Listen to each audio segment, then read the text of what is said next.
Hi guys, welcome back to Unlockable Content, and also welcome back to my room. If you've noticed, I did move some things around and straighten up a little bit. If you look behind me over here, right here, I got me a Purunga. This was a special gift from a friend of mine over at Nerd Merch in Phoenixville. It's where I like to go and hang out and game a little bit, when I'm not hanging out here. But I got this from who I'm going to dub Papa Pops of Phoenixville. My buddy Jake, he hooked me up. He can basically find just about any pop you want. So he wanted to give me a good gift. And hey, look, I get some wishes. It's a plus. I think he'll be moving over by my bed. I got a booking a spot over there, but I can move that.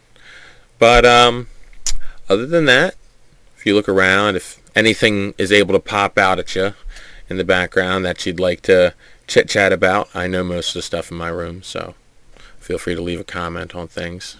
I'm always happy to talk about Scooby, who has not really moved much since the last video. But I figured what I would talk about today, since I couldn't really think of much. Like, we did Steam Fest, did some other videos, hung out a little bit, but that's all stuff that, you'll hear about from us later on. So I figured I checked out Facebook, and I had, the usual questions popping up through Facebook of, oh, hey, any recommendations for anime from anybody? And I'm reading through all the different suggestions from people, and you know what? They all seemed like really good ones to me. But I figured, you know what? That's a good topic. I'll talk about 5 older animes that I personally enjoyed. It's not any sort of top 10 list, just 5 good older animes that you should enjoy. Definitely worth a watch. So let's start with the first one. I guess we'll say 5 and we'll do a countdown. So, Ty's 5 anime movies you should watch if you haven't already. Okay, so number 5. Number 5 is going to go to the 1988 OVA Appleseed. Now, this movie, which I happen to have the VHS sitting right here next to me, this movie has nothing to do with the manga, so don't expect it to be in the story of the manga. It's got the same characters, same setting, but that's about it. It's a good little action movie. It's definitely worth a watch. I think it's maybe an hour long, so it won't kill up all of your time. Number 4. Number 4 is going to go to Ninja Scroll. Came out in 1995. If you haven't seen it yet, shame on you.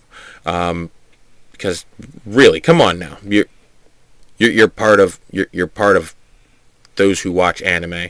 I'm sure somebody's looking at you going, "Why haven't you watched this yet?" Come, my friend, sit, watch with me. We will enjoy together. The movie's fantastic. I don't have it on my shelf back here, but I do happen to have it. It's floating over in a bin somewhere. I got a lot of movies, but Ninja Scroll, fantastic. This one is one of those movies that is definitely worth watching. If you haven't seen it yet, like I said, shame on you.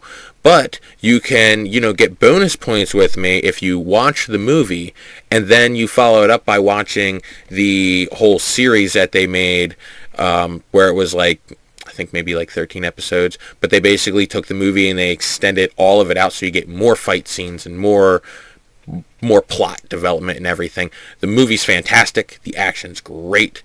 And it has my favorite villain name, the Demons of Kimon.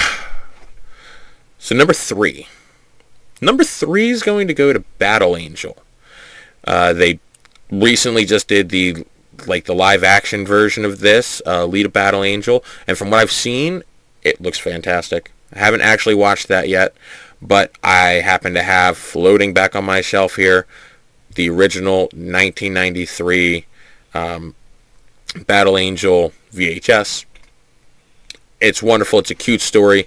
You got a cute little robot girl and like, she falls in love and she kicks the head off of, other cyborgs that are trying to kill her, adoptive dad. The usual good anime stuff. So if you've seen a live action movie, you kind of get an idea of what you're getting. If you haven't, and you can come across Battle Angel, the animated, it is fantastic. It's a little 2-volume movie, so you get like 2 halves. I think it's like maybe an hour and a half long, like 45 minutes a piece. But the story's very cute. It tugs at your heartstrings, but it also makes you go, yeah, nice kick. And if you watch it, you'll understand exactly what I mean by nice kick. All right, number 2. Number 2 is going to go to Akira. It came out in 1988. It's a year of a lot of good things. I'm not going to point any fingers at other things that came out in 1988 that were really good. But, I guess I will. So, 1988, Akira came out. This was directed by Tomo, the same guy who did Steam Boy. He's very good with a budget, so you give that man a large budget and you let him make more movies, because that man tells a fantastic story, and Akira is no different than Steam Boy or anything else. This is a post-apocalyptic Neo-Tokyo. So basically, they destroy Tokyo right at the beginning of the movie, and we get to watch what happens later on down the road with a good old time skip. So you got biker gangs, you got corrupt politicians, you got political riots in the streets, you got terrorist plots,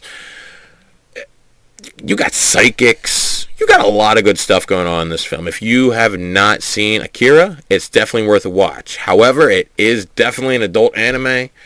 It gets a little rough sometimes, but post-apocalyptic world, that's the way things go. So yeah, just so you know, be ready for some rough stuff. All right, so number one.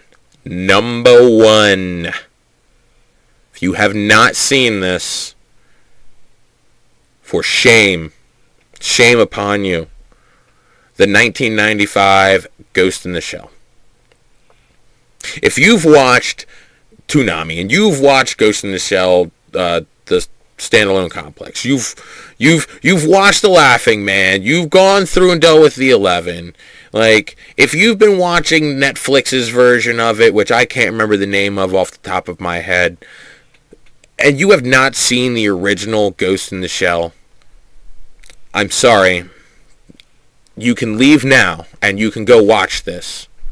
Or you can just wait till the end and then you can switch over. Whatever. But you need to see this movie. The live action, it was pretty good. It stuck pretty close to the film. Like, those main points, like, the script was a little meh. And there was all that, like, casting issues. But whatever. This original one, no casting issues. Everyone was fantastic. The movie's wonderful. There is so much action. There is drama. It's what you expect from Ghost in the Shell. If you haven't seen this movie, it is what you expect. It is. You know what? You should just leave now, and you should just go find one of these and watch it. You guys got time. All right. Power to the fan base. Love you guys. Remember, like and subscribe. We'll talk to you later. Bye.